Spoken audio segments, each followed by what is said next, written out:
বন্ধুরা, যিনি চীনের সম্বন্ধে অল্প কিছু জানেন ওনার নিশ্চয়ই এই বিষয়টা নিয়ে অল্প বিস্তর জানা থাকবে। চীনের ভেতরে চীনকে টেক্কা দেওয়া বা চীনকে হারানো প্রায় অসম্ভব। এর দুটো কারণ আছে। প্রথমটা হলো চীন সবকিছু সস্তায় বানায় আর চীনা সরকার সেগুলোকে প্রমোটও করে। আর দ্বিতীয় কারণ হলো চীনে কপিরাইট লস ভীষণ ঢিলে। যদি আপনি একটা জিনিস অনেক বছর ধরে রিসার্চ করে অনেক পরিশ্রম করে বানান আর তারপর সেটাকে চীনে বেচতে যান, তাহলে চীনা কোম্পানি সেটার এক্স্যাক্ট কপি বানিয়ে বেচতে পারে, তাতে কোনো প্রকারের প্রতিবন্ধকতা থাকবে না।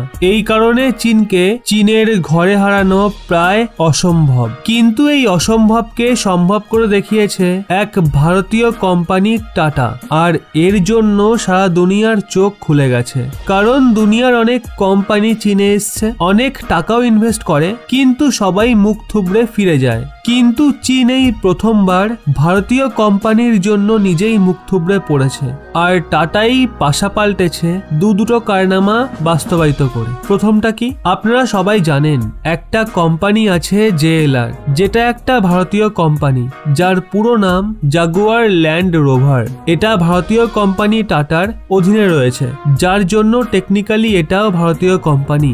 তো হয়েছেটা কি, যে জাগুয়ার ল্যান্ড রোভার রয়েছে সে অনেক রিসার্চ করে, অনেক বেশি পয়সা ইনভেস্ট করে কোয়ালিটিফুল প্রোডাক্ট তৈরি করে, আর সেটা চীনে বিক্রি করার জন্য যায়। আর হয় কি, ওখানে জাগুয়ারের একটা মডেল আসে যার নাম হয়তো আপনারা শুনে থাকবেন, ওয়েলারের সাথে চীনা কোম্পানি কি করে, সেটাকে খুলে খালে দেখে, সেটার টেকনোলজি কপি করে, আর ওই সেম গাড়ির ডুপ্লিকেট কপি বানিয়ে অর্ধেক দামে বিক্রি করা শুরু করে। যেটার দাম ছিল 70 লাখ সেটাকে 30-35 লাখে বিক্রি করা শুরু করে, যেই কারণে জাগুয়ারের ভারী মাত্রায় লস হতে থাকে। সবাই মনে করে এটা তো সবার সঙ্গেই হয়ে থাকে, তাই জাগুয়ারের সঙ্গেও হয়েছে। কিন্তু এইবার আলাদা কিছু হয়। টাটা বলে এটা তো অত সহজে ছাড়া যাবে না। টাটা সমস্ত চীনা কোম্পানির বিরুদ্ধে কেস ফাইল করে, আর কেস এত ভালোভাবে লড়ে যে আইন চীনের, উকিল চীনের, আর যে জাজ ছিল সেটাও চীনা সরকারের। কিন্তু তারা বাধ্য হয় নিজেদের কোম্পানির বিরুদ্ধে যেতে, আর টাটা সহজেই এই বিশাল কেস জিতে যায়। আর গত কিছু বছরের ইতিহাসে প্রথমবার এমনটা হয় যে কোনো বিদেশি কোম্পানি চীনা কোম্পানির বিরুদ্ধে মামলা করে আর সেটাকে জিতে যায়। আজ্ঞে হ্যাঁ, আর এইটুকুই নয়, এটা তো একটা কারনামা ছিল। দ্বিতীয়টা শুনুন কি করেছে। টাটা প্রথম এমন ভারতীয় কার ম্যানুফ্যাকচারিং কোম্পানি হয়ে গেছে যে বিদেশে 1 মিলিয়নের বেশি গাড়ি বিক্রি করেছে। ভারতীয় টাটা এক বছরের মধ্যে 10 লাখ গাড়ি বিক্রি করে রেকর্ড বানিয়ে দিয়েছে, আর অনুমান করা হচ্ছে আগামী সময়ে এই মাত্রা আরো দ্রুত বাড়বে। আর ভারতীয় টাটা দুনিয়ার যে টপ 5 কার এক্সপোর্টার্স রয়েছে তাদের মধ্যে সামিল হয়ে যাবে। আর সবচেয়ে ভালো বিষয় হলো ভারতীয় টাটা যে চীনের মধ্যে খুব দ্রুত বিস্তার লাভ করছে, যেভাবে আফ্রিকার মধ্যে আজ থেকে 3-4 বছর আগে চীনেরই প্রায় 108-এর বেশি কোম্পানি কাজ করত। কিন্তু আপনারা কি জানেন, আজকের সময়ে ভারতের টিভিএস ও বাজাজ এমন দুর্দান্ত মার্কেট ক্যাপচার করেছে যে চীনা কোম্পানিগুলো পুনরায় চীনে পালিয়েছে, আর এখন পুরো আফ্রিকান কন্টিনেন্টে ভারতীয় দুপায়া কোম্পানি রাজ করছে।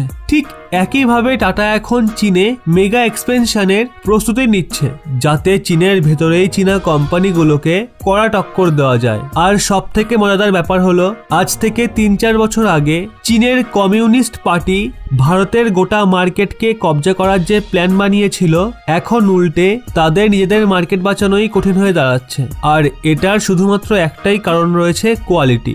ভারতীয় কোম্পানি যতই জিনিস কম বানাক, দাম বেশি হোক, কিন্তু কোয়ালিটি সুপার হয়। এই জন্যই আফ্রিকায় শেষে কোয়ান্টিটির বদলে কোয়ালিটি জয় পায়, আর চীনের ভেতরেও এটাই হতে যাচ্ছে। তবে যাই বলুন না কেন, রতন টাটাজি কিন্তু একের পর এক ধামাকা দিয়ে ভারতের মুখ উজ্জ্বল করছে। সত্যি বলতে রতন টাটাজি ভারতের গৌরব। এই বিষয়ে আপনারাও কি একমত?